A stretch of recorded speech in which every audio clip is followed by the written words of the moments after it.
कि ID check हो कि क्या व्यक्ति जो यहाँ पर आ रहा है वो असली आईडी से है नहीं है। और पीछे यहाँ पर दुकानें उन्होंने दुगने दुगने किराए पर ली हुई है, वो उनके पास किराया कहाँ से आता है। और वो यहाँ पर जो फ्रूट्स की दुकानें बनाई हुई हैं, आम दुकानदारों से सस्ता फ्रूट देते हैं, सस्ता जूस देते हैं, तो उनके पास वो सुविधा कहाँ से आई है।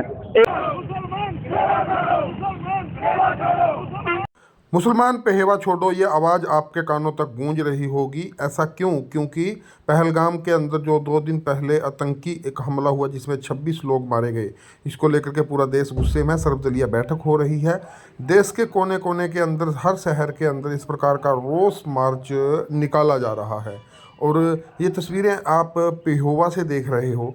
पेहोवा से जो मेन चौक से लेकर के मेन बाज़ार के बीच से होते हुए, मुख्य मार्गों से होते हुए इस प्रकार का रोष मार्च निकाला गया, जिसके अंदर सैकड़ों की संख्या में बीजेपी पार्टी के कार्यकर्ता शामिल हुए और जिन्होंने इस प्रकार के नारे लगाए और ये मांग की कि जो मुसलमान हैं वो पहेवा छोड़ो। पाकिस्तान मुर्दाबाद के नारे लगाए गए, गद्दारों को गोली मारने के नारे लगाए गए। इस प्रकार के ये यहाँ पर जो शब्द हैं वो सुनने को मिले। और इस रोष मार्च के अंदर मुख्य रूप से जो पंडित डीडी शर्मा जी हैं, जो इनकी बीजेपी के प्रत्याशी रहे हैं, और उनके बेटे रूबल शर्मा ने भी हिस्सा लिया। और उनके साथ में और जो कार्यकर्ता हैं, उन्होंने इसके बारे में क्या अपनी मांग रखी है प्रधानमंत्री नरेंद्र मोदी जी से, और उनका इस पूरे मार्च को लेकर के क्या कहना है। बीच में ये भी आवाज़ उठाई जा रही है कि जो यहाँ पर पहेवा शहर के अंदर मुसलमान लोग रह रहे हैं, उनकी आइडेंटिटी चेक की जाए, उनको बाहर निकाला जाए।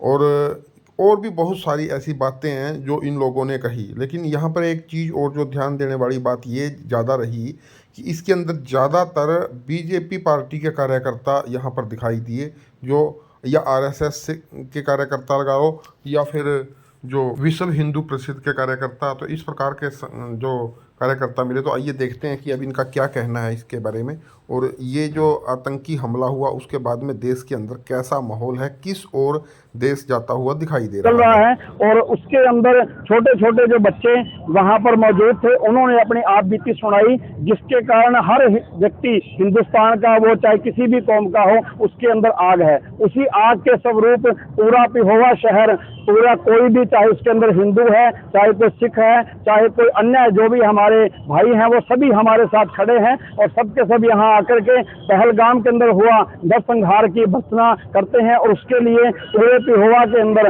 हम मार्च निकालेंगे ताकि लोगों को जागरूक किया जा सके। और जो भी लोग यहाँ पर बाहर से आकर के अल्पसंख्यक रूप में, चाहे वो मुसलमान है, चाहे वो कोई भी है, हम सरकार से दरखास्त करेंगे कि उनकी आईडी चेक हो।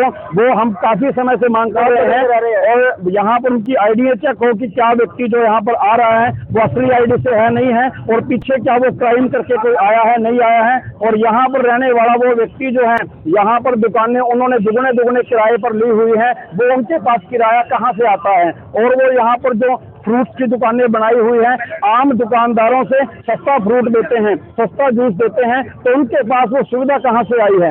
एक ही दुकान के अंदर 10-10, 15-15 व्यक्ति बैठे रहते हैं। वो व्यक्ति कौन है, उनकी आइडेंटिटी क्या है। अगर यहाँ पर पेहोवा के अंदर या कहीं पर भी कोई भी क्राइम होता है, हम उसके बाद में जागते हैं। हमारा सरकार से प्रार्थना है कि हम सब उससे पहले जागें। और जो आज ये पाकिस्तान की तरफ से प्रायोजित जो आतंकवाद हुआ है, और जिसके अंदर हमारे 28 जो भाई हैं, हिंदू भाई मारे गए हैं, हम मोदी जी से पूरा देश अपील करता है कि इसका जोरदार मुंह तोड़ जवाब ऐसा दिया जाए।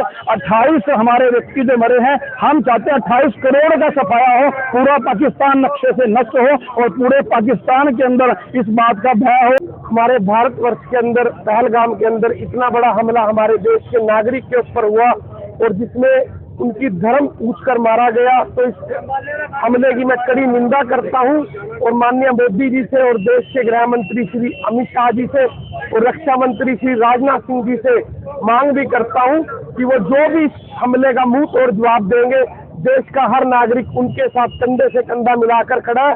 और आज हम सभी साथी सेवा चौक से लेकर सरस्वती माता मंदिर तक इस हमले के अंदर शहीद हुए सभी देश के नागरिकों को सच्ची श्रद्धांजलि देने के लिए एक रोष मार्च निकालेंगे। और मैं अपनी ओर से, अपनी पार्टी की ओर से, सभी देशवासियों की ओर से उन नागरिकों को सच्ची श्रद्धांजलि देता हूं।